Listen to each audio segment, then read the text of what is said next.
الحمد للہ رب العالمین والصلاة والسلام علی سید المرسلین وعلی آلہ واصحابہ اجمعین اما بعد فاعوذ باللہ من الشیطان الرجیم بسم اللہ الرحمن الرحیم خذ من اموالہم صدقۃ تطہرہم وتزکیہم بہا وصلی علیہم ان صلاتک سکن لہم وقال النبی صلی اللہ علیہ وسلم عن الزکاة انها تؤخذ من اغنیائہم وترد الى فقرائہم۔ محترم جناب خلیل الرحمن چشتی صاحب، جناب مسعود شہاب صاحب، بزرگوں، بھائیوں اور محترم ماں اور بہنوں، یہ استقبال رمضان کا پروگرام ہے اور رمضان کے تعلق سے تفصیل سے آپ کے سامنے محترم مہمان چشتی صاحب کی گفتگو ہوگی۔ مجھے آپ کے سامنے مختصر باتیں زکوٰۃ اور تزکیہ نفس کے تعلق سے عرض کرنی ہے۔ زکوٰۃ اسلام کے بنیادی ارکان میں سے ایک اہم رکن ہے۔ نبی صلی اللہ علیہ وسلم نے ارشاد فرمایا ہے، بنی الاسلام علی خمس، شہادت اللہ الہ الا اللہ وان محمدً عبدہ ورسولہ واقام الصلاۃ وایتاء الزکاۃ وصیام رمضان وحج البیت من استطاع الیہ سبیلا۔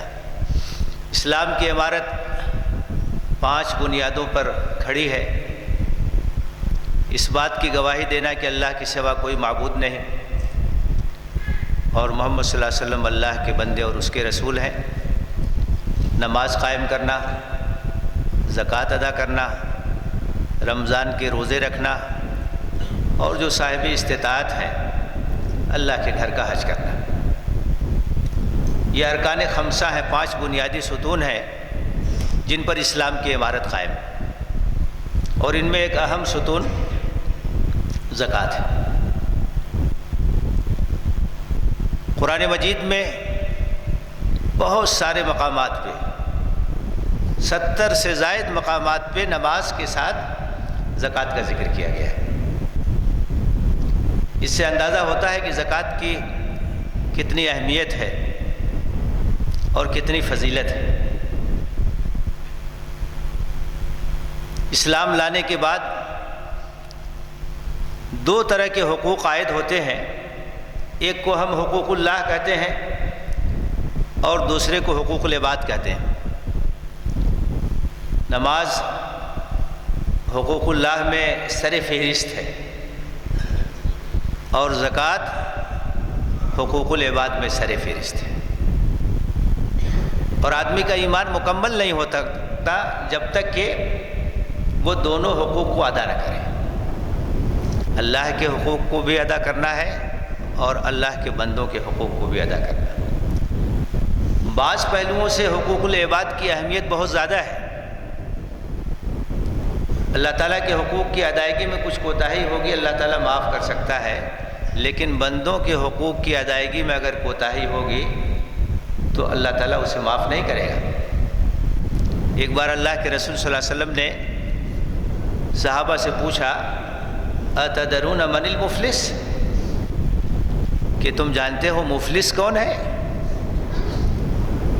تو لوگوں نے کہا کہ ہم تو مفلس اسے سمجھتے ہیں جس کے پاس درہم اور دینار نہ ہو، جس کے پاس مال اور دولت نہ ہو۔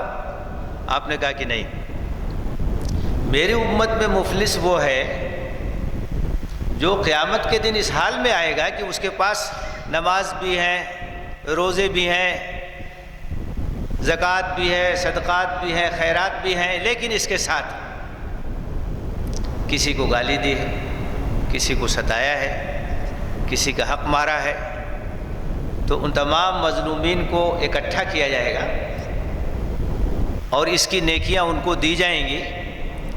حساب پورا نہیں ہوگا تو ان کے گناہوں کا وبال بھی اس کے اوپر ڈالا جائے گا اور پھر اسے جہنم رسید کر دیا جائے گا۔ آپ ذرا سوچئے کہ حقوق العباد میں اگر کوتاہی ہے، بندوں کے ساتھ اگر زیادتی ہے، ناانصافی ہے، تو نماز بھی ہمارے کام نہیں آئے گی، روزے بھی ہمارے کام نہیں آئیں گے، عبادتیں ہمارے کام نہیں آئیں گی۔ تو بندوں کے حقوق کی ادائیگی کی بہت اہمیت ہے، بہت زیادہ اس پہ زور دیا گیا ہے، اس سلسلے میں بہت زیادہ ہمیں حساس ہونا چاہیے۔ زکوٰۃ ایک اہم فریضہ ہے، اور جتنی عبادات ہیں اسلام میں سب کا مقصد تزکیہ ہے، سب کا مقصد تربیت ہے، سب اللہ سے قریب کرنے کا ذریعہ ہے۔ اور آپ جانتے ہیں کہ ہم میں سے ہر شخص اپنی تربیت اور اپنے تزکیے کا ہر وقت محتاج ہے، اور یہ ایک ایسا میدان ہے جس کا سلسلہ کبھی ختم نہیں ہوتا۔ جب تک زندگی ہے ہمیں اپنی تربیت کی فکر کرنی ہے، اپنے تزکیہ کی فکر کرنی ہے، اللہ سے اپنے تعلق کو مضبوط کرنے کی فکر کرنی ہے، آخرت کی تیاری کرنی ہے، آخری لمحے تک ہماری یہ کوشش جاری رہنی چاہیے۔ تزکیہ نفس کیا ہے؟ تزکیہ نفس کا مفہوم کیا ہے؟ اس کا تقاضا کیا ہے؟ اس کا مطالبہ کیا ہے؟ تزکیہ نفس اس بات کا نام ہے کہ ہم اپنے آپ کو، اپنی پوری زندگی کو اللہ کی عبادت کے سانچے میں ڈھالیں۔ اللہ تعالیٰ نے انسان کے اندر جو صلاحیتیں رکھی ہیں ان کو نشوونما دیا جائے۔ تزکیے کے اندر ابھارنے کا معنی ہے، نشوونما کا معنی ہے، پاکیزگی کا معنی ہے۔ ایک تربیتی عمل ہے جو مسلسل جاری رہتا ہے، ایمان کے ذریعے سے، عقائد کے ذریعے سے، عبادات کے ذریعے سے، معاملات کے ذریعے سے، اخلاق کے ذریعے سے۔ شریعت کے جتنے احکام ہیں یہ سب ہمارے تزکیے کے وسائل اور اس کے ذرائع ہیں، اور خاص طور سے جو عبادات ہیں، نماز، زکوٰۃ، روزہ اور حج، یہ سب وسائل تزکیہ ہیں، اللہ سے ہمارے تعلق کو مضبوط کرنے کا ذریعہ ہے۔ تزکیہ میں دو پہلو ہے، ایک مثبت ہے، ایک منفی ہے۔ اچھائیوں کو فروغ دینا اور جو غلط جذبات ہیں ان کو ختم کرنا، یہ دونوں تزکیہ کے اندر شامل ہیں، یہ دونوں تربیت کے اندر شامل ہیں۔ انسان کے اندر اللہ تعالیٰ نے فطری طور سے اپنی عبادت کا جذبہ رکھا ہے، تشکر کا جذبہ رکھا ہے، محبت کا جذبہ رکھا ہے، انسانوں کے ساتھ ہمدردی کا جذبہ رکھا ہے۔ ان فطری جذبات کو ابھارنا اور جو غیر مناسب چیزیں ہیں ان سے انسان کو بچانا، یہی تزکیہ، یہی تربیت ہے، اور کامیابی کا دار و مدار اسی پر ہے۔ قد افلح من زکاہا وقد خاب من دساہا۔ کامیاب ہے وہ جس نے اپنے نفس کا تزکیہ کیا اور جو صلاحیت اللہ نے دی ہیں ان کو نکھارا، اور ناکام ہے وہ جس نے فطری صلاحیتوں کو دبا دیا۔ اخلاق حسنہ سے آراستہ ہونا اور برے اخلاق سے اپنے آپ کو بچانا تزکیہ ہے، تربیت ہے۔ نماز کے ذریعے سے ہمارا تزکیہ ہوتا ہے، اللہ سے ہمارا تعلق مضبوط ہوتا ہے۔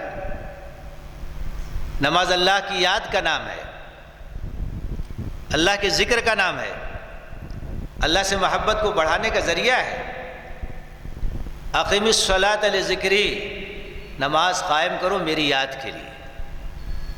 اللہ کے رسول صلی اللہ علیہ وسلم نے فرمایا ان احدکم اذا صلی یناجی ربہ، آدمی جب نماز پڑھتا ہے تو اپنے رب سے مناجات کرتا ہے، اپنے رب سے سرگوشی کرتا ہے۔ آپ نے کہا بندہ جب سجدے میں ہوتا ہے تو اللہ سے بہت قریب ہوتا ہے، آپ نے کہا سجدے میں کثرت سے دعا کرو، فَقَمِنُونَ يُسْتَجَابَ لَكُمْ، سجدے کی دعا قبول ہوتی ہے۔ تو نماز کیا؟ اللہ کے ذکر کا نام، اللہ سے محبت کا نام، اللہ سے تعلق بڑھانے کا ذریعہ ہے۔ زکوٰۃ کیا ہے؟ زکوٰۃ کا تزکیے کے لحاظ سے اور تربیت کے لحاظ سے جو کردار ہے وہ اس لحاظ سے بڑا اہم ہے کہ انسان کی ایک بہت بڑی کمزوری جو اسے پستی میں لے جاتی ہے، اللہ سے دور کرتی ہے، آخرت سے دور کرتی ہے، وہ کمزوری ہے مال کی محبت، دنیا کی محبت، بخل، کنجوسی، دنیا پرستی، مادہ پرستی۔ یہ بہت بڑی کمزوری ہے، بیماریوں کی جڑ ہے۔ انسان کی ہلاکت کا سب سے بڑا ذریعہ حب المال ہے، اس کا سبب حب المال ہے۔ دنیا کی محبت، مال کی محبت، ایسی حرص ہوتی ہے انسان کے اندر کہ ایک وادی اگر سونا مل جائے تو اس کی خواہش ہوگی کہ ایک اور وادی مل جائے۔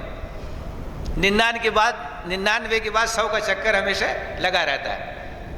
بہت بڑی بیماری دنیا کی محبت، مال کی محبت۔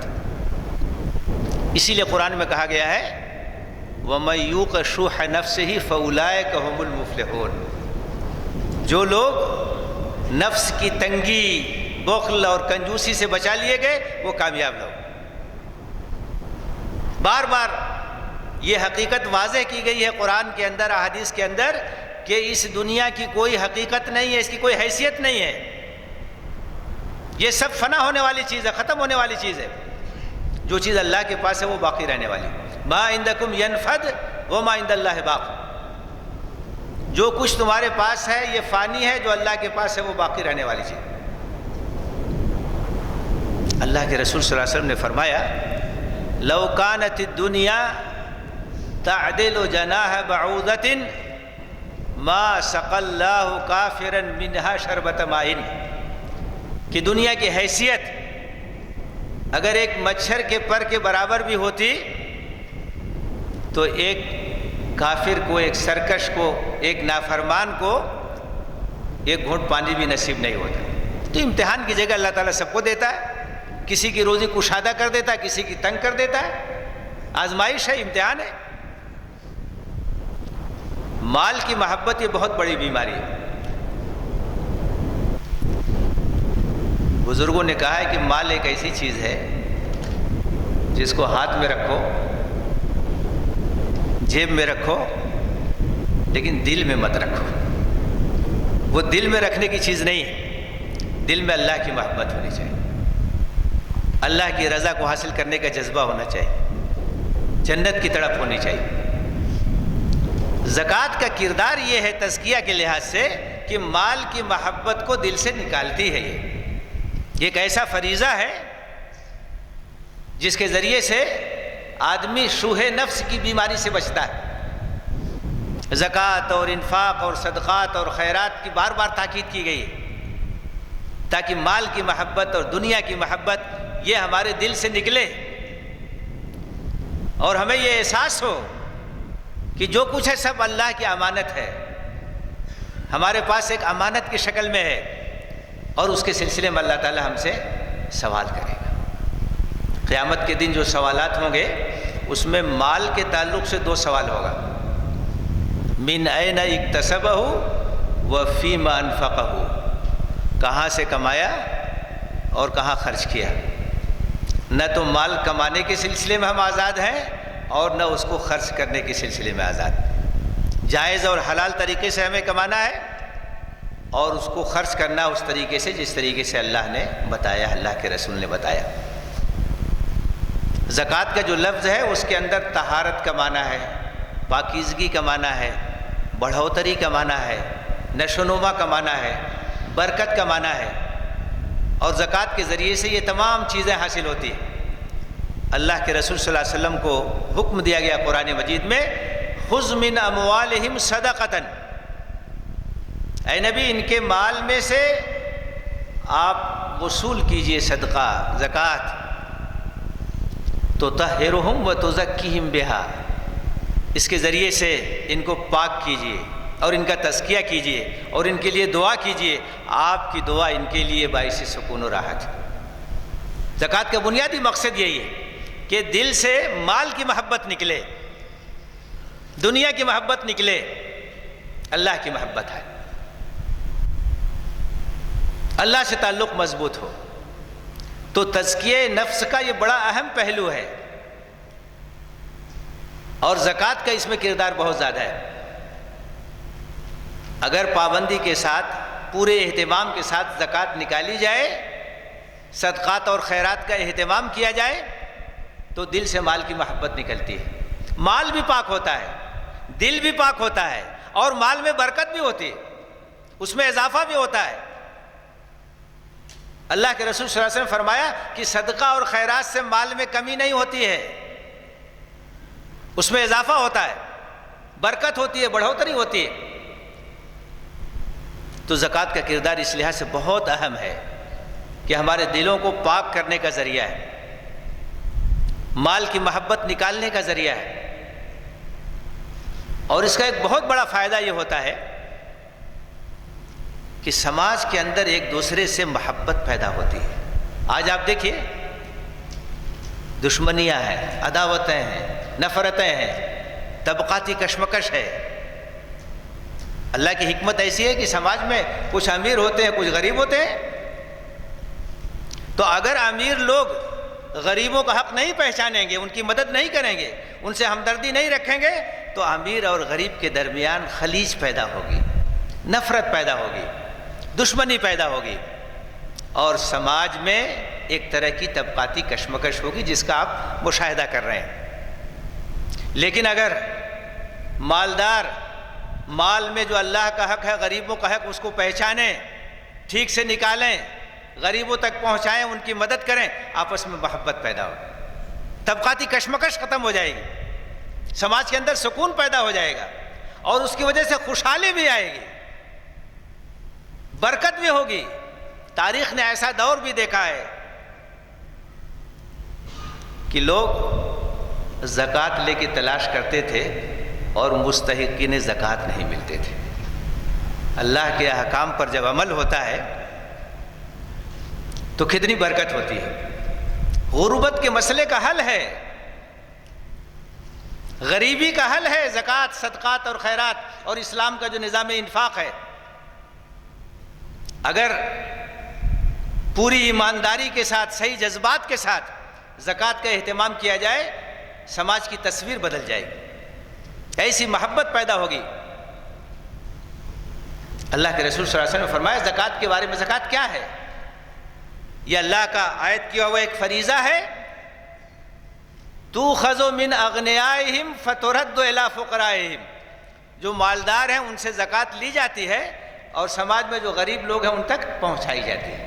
مستحقین زکوٰۃ ہیں، قرآن میں اس کا تذکرہ ہے، اس کی تفصیلات ہیں، اموال زکوٰۃ کا ذکر ہے۔ تو اگر ٹھیک سے زکوٰۃ کی ادائیگی ہو، صدقات اور خیرات کا اہتمام ہو، تو اس سماج کے اندر بڑی محبت ہوگی، آپس میں ایک دوسرے کے لیے بڑے اخوت کے جذبات ہوں گے، نفرتیں نہیں ہوگی، دشمنیاں نہیں ہوگی۔ آج ضرورت اس بات کی ہے کہ دنیا کے سامنے ہم یہ مثال پیش کریں۔ ٹھیک سے مسلمان اگر زکوٰۃ کو ادا کریں، صحیح حساب کر کے اپنی زکوٰۃ نکالیں اور مستحقین تک پہنچائیں، سماج کی تصویر بدل جائے گی، غریبوں کے مسائل حل ہو جائیں گے۔ آج سب سے زیادہ جو انسان پریشان ہے وہ معاشی مسائل کی وجہ سے پریشان ہے۔ جتنی پولیٹکس ہوتی ہے آپ دیکھیے سب اسی کے ارد گرد گھومتی ہے۔ اسلام کا جو نظام ہے معاشیات کا،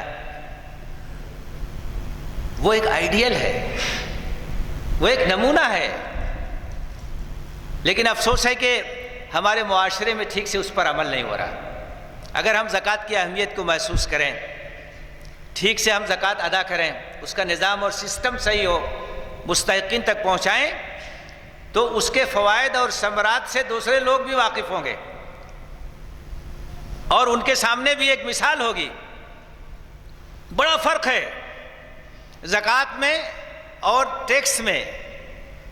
زکوٰۃ ایک عبادت ہے اور آدمی دل سے پوری آمادگی کے ساتھ ثواب کی نیت سے اللہ کو خوش کرنے کے لیے زکوٰۃ ادا کرتا ہے۔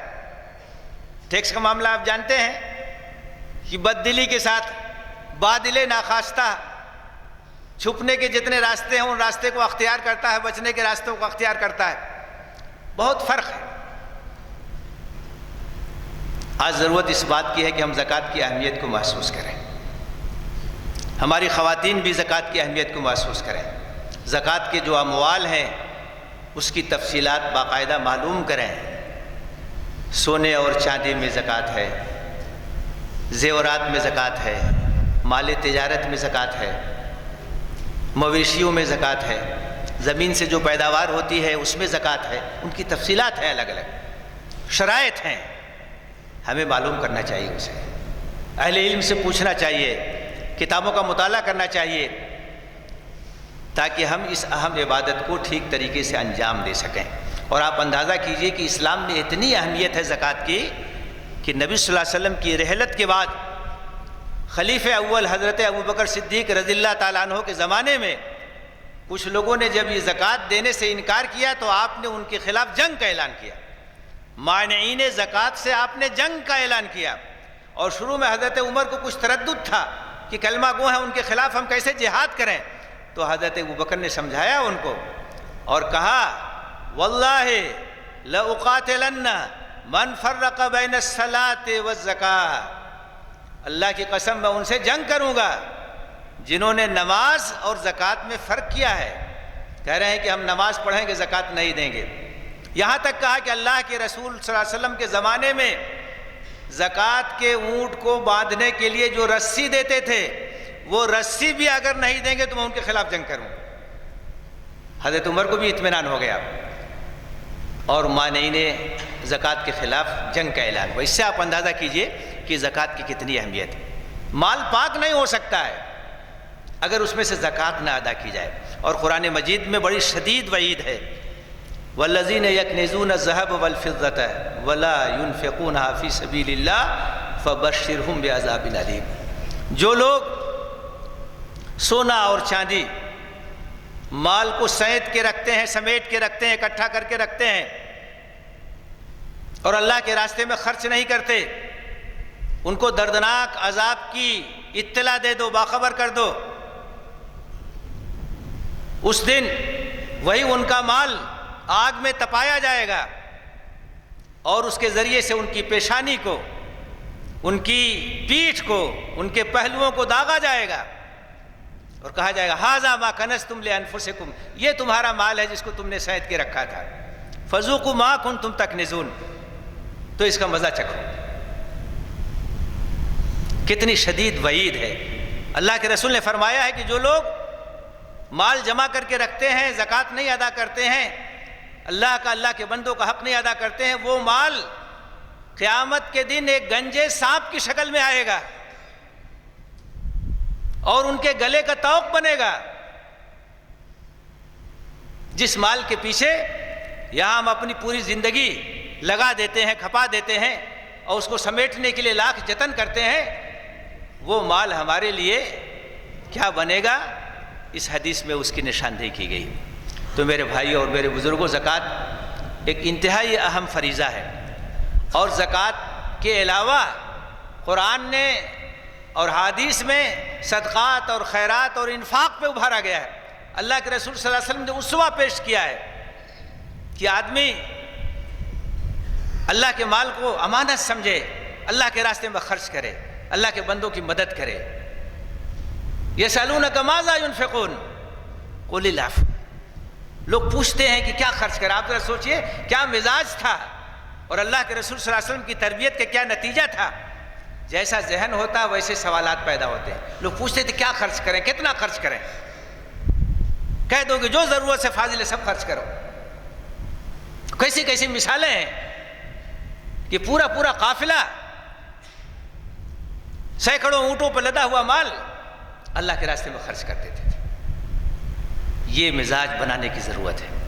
مال کو اللہ کی امانت سمجھنا ہے، اللہ کا، اللہ کے بندوں کا حق ادا کرنا ہے، زکوٰۃ کا اہتمام کرنا ہے، یہ ہمارے نفس کے تزکیے کا بہت بڑا ذریعہ ہے، اس کا ایک بہت بڑا وسیلہ ہے۔ اللہ سے دعا ہے کہ ہمیں زکوٰۃ کی اہمیت کو سمجھنے کی توفیق دے، ٹھیک سے اس کو ادا کرنے کی توفیق دے۔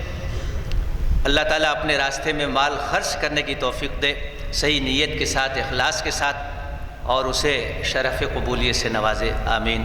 وآخر دعوانا ان الحمد للہ رب العالمین۔